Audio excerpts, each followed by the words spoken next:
দেশ গড়তে জুলাই পদযাত্রা কর্মসূচির অংশ হিসেবে জাতীয় নাগরিক পার্টি এনসিপির পথসভা আজ যশোরে অনুষ্ঠিত হবে।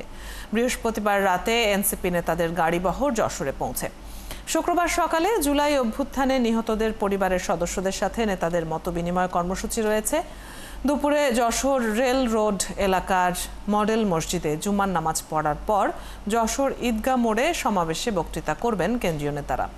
এর আগে বৃহস্পতিবার সন্ধ্যা ৭টায় তাদের গাড়িবহর নড়াইল থেকে যশোরের বাঘারপাড়া উপজেলার চাড়াভিটায় পৌঁছে।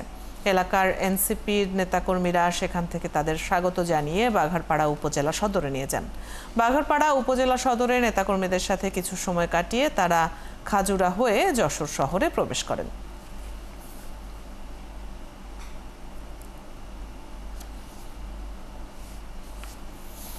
দর্শক, যেমনটি জানাচ্ছিলাম, আজ এনসিপির দেশ গড়তে জুলাই পদযাত্রা কর্মসূচির নানান আনুষ্ঠানিকতা রয়েছে যশোরে। এই মুহূর্তে যশোরে একটি আয়োজনে এনসিপির নেতারা কথা বলছেন। আমরা সরাসরি শুনে নেব তাদের বক্তব্য। তাহলে তৃণমূলে মেম্বার এবং চেয়ারম্যান আওয়ামী লীগের এগুলো সরাতে হবে। আমাদের জুলাই ঘোষণাপত্র সনদ দিতে হবে এবং গণপরিষদের মাধ্যমে আমরা নতুন সংবিধান করে সংবিধানের একদম বেসিক জায়গাতে এটা স্থান দিতে হবে এবং সংবিধানটা এমন করে বানাতে হবে যে এই সংবিধানটা ভবিষ্যতে কেউ ফ্যাসিস্ট হতে চাইলেও তাকে ঠেকিয়ে দিবে। আমরা যখন রাজপথে নেমেছি এই সংবিধান কিন্তু আমাদের উপরে গুলির আওয়াজ ঠেকাইতে পারে নাই। আমরা যে আহত হয়েছি, তাহলে এই সংবিধান আমাদের রক্ষা করতে পারে না, তাহলে এই সংবিধানের প্রয়োজনটা কি? তাহলে সংবিধানে যদি লাস্ট আমাদের হোপের জায়গা হয়, সেই সংবিধানে আমাদের মানবাধিকারের জায়গা নাই।